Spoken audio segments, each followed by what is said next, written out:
You've probably heard of the story about the vanishing hitchhiker. I know I did when I was younger. It's one of those classic urban legends that everyone shares. The one about the lone driver picking up a hitchhiker on a dark, desolate road, only for the hitchhiker to vanish mysteriously during the ride. I always thought it was just a spooky story meant to freak people out, nothing more. But let me tell you, what happened to me changed my entire perspective on those kinds of stories. It was a few years ago, during a road trip with some friends. We were driving along an old highway on the outskirts of town, heading back after a weekend getaway. The sun had already set, and the winding road was eerily quiet. I'm not someone who gets scared easily, but there was something unsettling about that road at night. Maybe it was the thick woods lining either side, or the way the streetlights barely cut through the darkness. We were just chatting, passing time, when we saw her. A woman, standing by the side of the road. She had long, dark hair and she was wearing a white dress. She looked out of place, like she'd been standing there for hours. I was the one driving, and I remember thinking that it was a bit odd for anyone to be out there, especially at that time of night. But my friend Mark, who was sitting in the passenger seat, suggested we stop and offer her a ride. He was always the more adventurous one of us, and I guess in that moment we all figured, why not? I slowed the car down, and as we neared her, she immediately opened the door and got in. She didn't say a word, just looked out the window, her hands folded neatly in her lap. We didn't think much of it at first. We figured she was just another hitchhiker, probably trying to get home. But there was something strange about her, something that didn't feel quite right. It wasn't just the way she looked or how silent she was. It was the fact that her clothes were so pristine, too perfect for someone who had been on the road for who knows how long. We started talking, trying to make conversation, but she barely responded. Every now and then she would nod, but that was it. It was awkward, but none of us wanted to say anything. We just kept driving. But then, as we passed an old, crumbling church, she suddenly looked up at the rearview mirror, her eyes wide with what I can only describe as terror. The silence grew heavier. "Stop the car," she said, her voice quiet but firm. "Please, stop the car," I didn't argue. I wasn't sure what was going on, but I pulled over to the side of the road.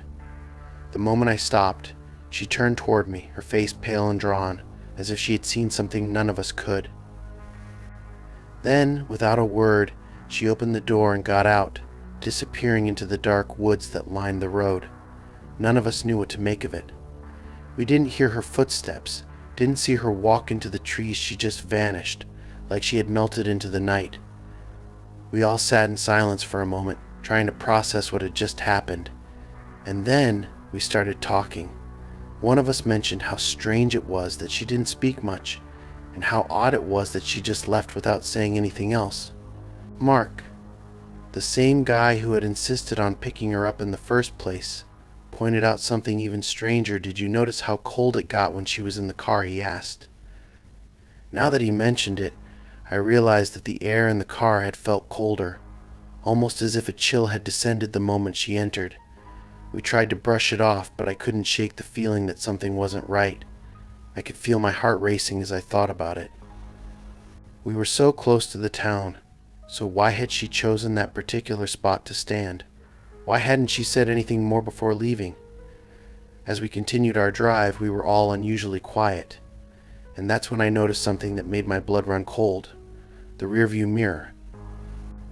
It wasn't broken or anything, but I caught a glimpse of something in it, a reflection, not of the road behind us, but of the woman's face staring directly at me.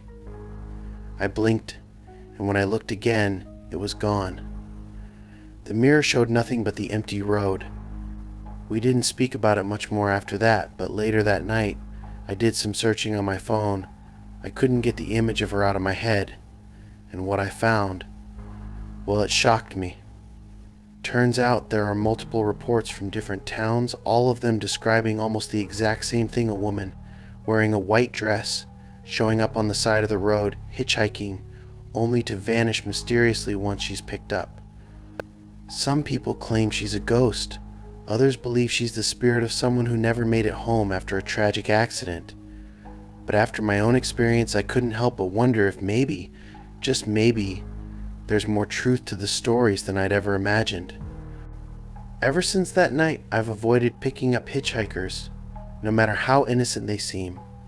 And when I drive that same stretch of road, I can't help but wonder if she's still out there, waiting for the next driver to stop. To this day, I can still hear the faint echo of her voice in my head, asking me to stop the car. I'll never know who or what she truly was. But I'm convinced now that the vanishing hitchhiker isn't just a myth. Sometimes, the most terrifying urban legends are based on something far darker than we care to acknowledge.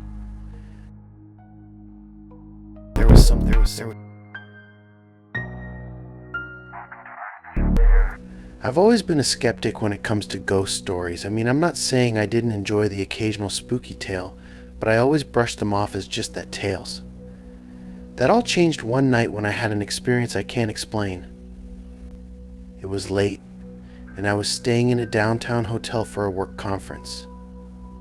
The kind of hotel that's fancy enough to feel luxurious, but still has that old school charm, complete with an elevator that looks like it belongs in a 1920s movie. It was around midnight when I decided to call it a night and head back up to my room. The hotel wasn't exactly busy at that hour, and I was the only one waiting for the elevator. The lobby was dimly lit, with just a few people sitting in the lounge area, reading or chatting quietly. I stepped into the elevator and pressed the button for the 12th floor, where I was staying. As the door started to close, I felt a slight shiver crawl up my spine. It was one of those moments where everything just felt a little off, but I couldn't place why. I shrugged it off, trying to push the feeling aside. As the elevator ascended, I glanced at the reflective panel in front of me, watching the floors tick by. Everything seemed normal until the elevator suddenly stopped between the 7th and 8th floors. It wasn't like a usual stop where the doors open. No, this was different. The lights flickered, and the air seemed to get a little heavier, thicker. I looked around, a slight unease creeping in. I was alone, and I hadn't pressed any buttons that would make the elevator stop on its own. I pressed the 8th floor button again, hoping it would reset, but nothing happened. The elevator didn't move, and it didn't seem like the buttons were responding at all. I was starting to get a little freaked out now, but I tried to remain calm. After all, it was probably just some malfunction. I hit the emergency button and waited for a response from the front desk. But before I could even press the button a second time, I heard a voice, a low, almost inaudible whisper, just behind me. I spun around, my heart racing. I didn't see anything. The elevator was still empty, but the whispering continued, this time clearer, and it sounded like a woman's voice. It was so faint that I could barely make out the words, but they were unmistakable. I could hear her saying, "Help me. Please help me." I froze. The hairs on the back of my neck stood up. I had no idea what was going on. The voice sounded so real, like it was coming from just behind me. It felt like someone was standing right there, yet when I turned to look, I saw no one. No one except my reflection in the mirror, and the shadows that seemed to grow darker with each passing second. The elevator's lights flickered again, and I could feel the air get colder. It wasn't just a slight drop in temperature, it was like the room itself had become ice cold. I pressed the emergency button once more, but the whispering grew louder, more desperate. I could hear her now, begging for help. It was like the voice was coming from all around me, echoing off the walls. My breath hitched as I realized something wasn't right. This wasn't just a malfunction. This was something else. Just when I thought I couldn't take it anymore, the elevator jolted, and I was thrown to the side as it started moving again. I grabbed onto the railing to steady myself. My heart was pounding in my chest, and my mind raced to make sense of what just happened. As the elevator continued to climb, the voice slowly faded, but there was no way I could explain what I had just heard. When I reached my floor, I rushed out of the elevator without even checking to see if anyone was around. I didn't even stop to look back.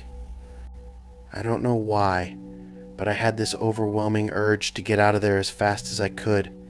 I knew something had happened, something that couldn't be explained away by a simple electrical glitch. The next morning, I tried to put the experience out of my mind. Maybe I had just imagined it, or maybe it was the stress of the conference messing with me. But when I went down to the lobby to check out, I overheard a conversation between a couple of employees who were talking about the elevator. One of them mentioned that the elevator had been acting up lately, and that they'd had several reports of people hearing strange sounds, whispers, crying, and even footsteps when they were inside it. It turns out the hotel had a dark history. According to the staff, a woman had once died in that very elevator many years ago. No one knew the full story, but apparently she had been on her way to meet her fiancé when the elevator malfunctioned, trapping her inside. She never made it to the top floor. They say she still roams the elevator, her spirit unable to move on, trapped in that very spot where she met her tragic end. I never thought I'd be one to believe in things like this, but after what I experienced that night, I'm not so sure anymore. The voice, the cold air, the feeling of being watched, it was all so real. I didn't want to believe it, but now, whenever I'm in a hotel or building with an old elevator, I always think twice before getting in. Because I know what it's like to feel the presence of something you can't see, something that's not supposed to be there. If you ever find yourself in a strange old elevator and the lights flicker and the air turns cold, don't ignore it. Don't dismiss it as just a glitch, because sometimes the stories are true. The whispers are real, and the ghosts never leave.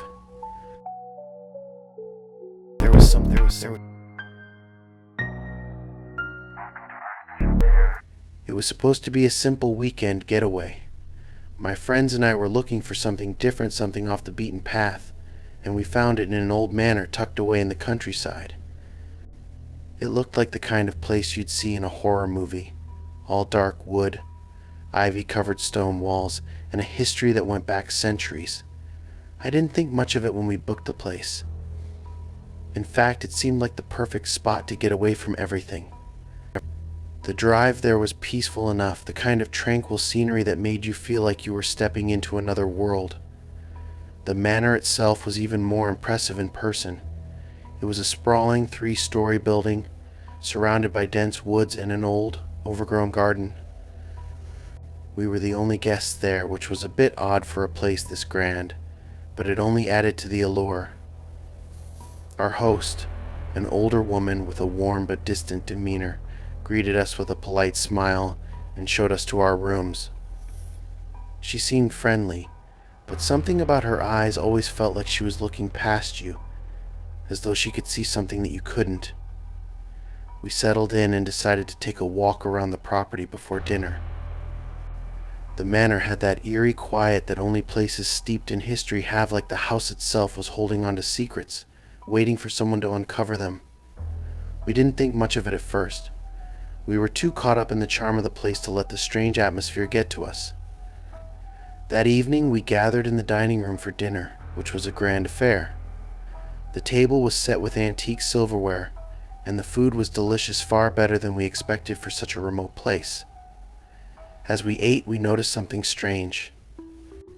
The longer we stayed at the table, the quieter it became. The other guests, who we hadn't really noticed before, seemed to be drifting off into their own little worlds. It was as though they were fading into the background, as if they were no longer really part of the scene.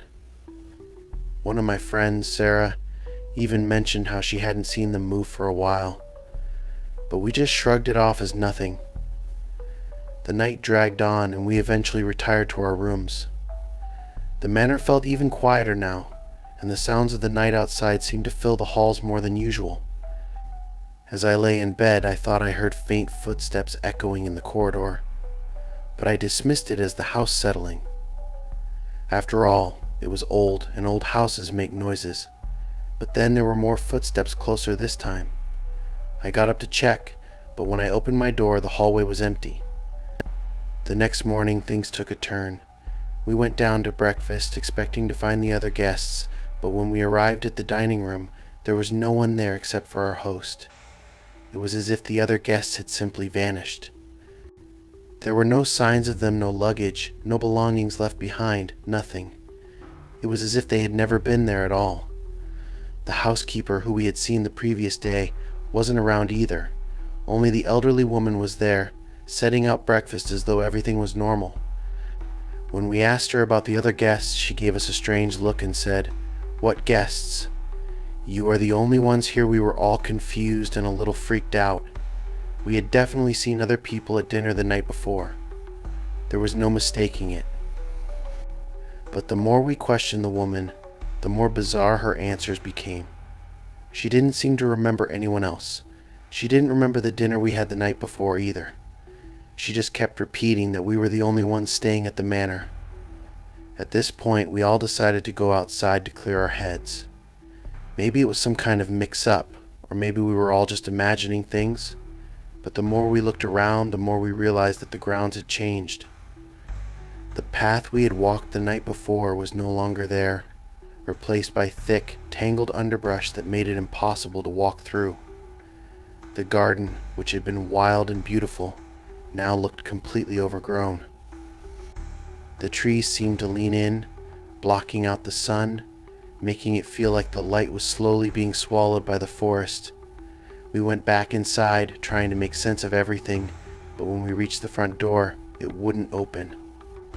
The door had been locked from the outside, and there was no key to be found. Panic started to set in. How had we ended up locked in this place? The sense of dread was starting to creep up on us. What was going on? As we wandered the manor, looking for another way out, we started to notice other things, small details that hadn't seemed important before. The portraits on the walls, for instance. They were all of the same woman, the one who had greeted us when we arrived. And in every portrait she looked different, but the expressions were always the same, cold, distant, like she was watching us from another time. It was unsettling, to say the least. As the day wore on, the house seemed to grow darker. We didn't realize how much time had passed until the lights flickered and went out completely. We were plunged into complete darkness, and that's when we heard it.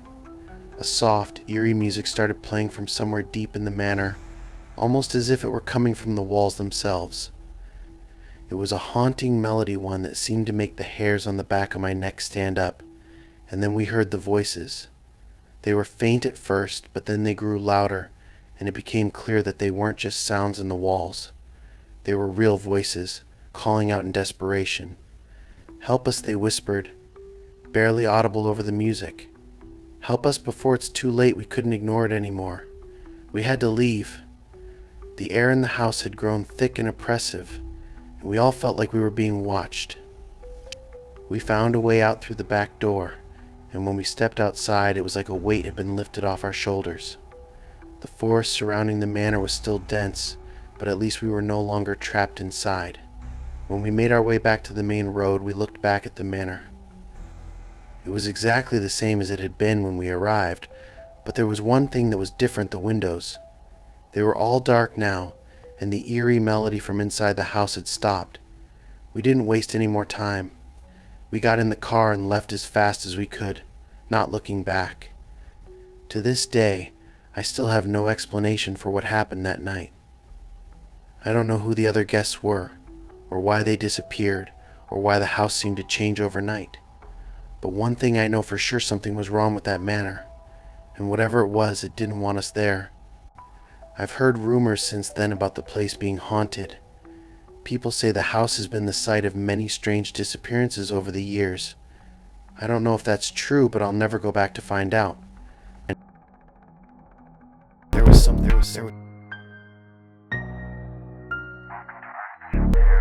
I've always been the kind of person who doesn't believe in urban legends. They're just stories people tell each other to pass the time, right? But my experience in the small town I grew up in completely changed that. I'll never look at a quiet street the same way again. Here's my story. It all started when I was about 16. I lived in a sleepy little town with no real excitement. There wasn't much to do on weekends, so my friends and I would often walk around town trying to find something interesting.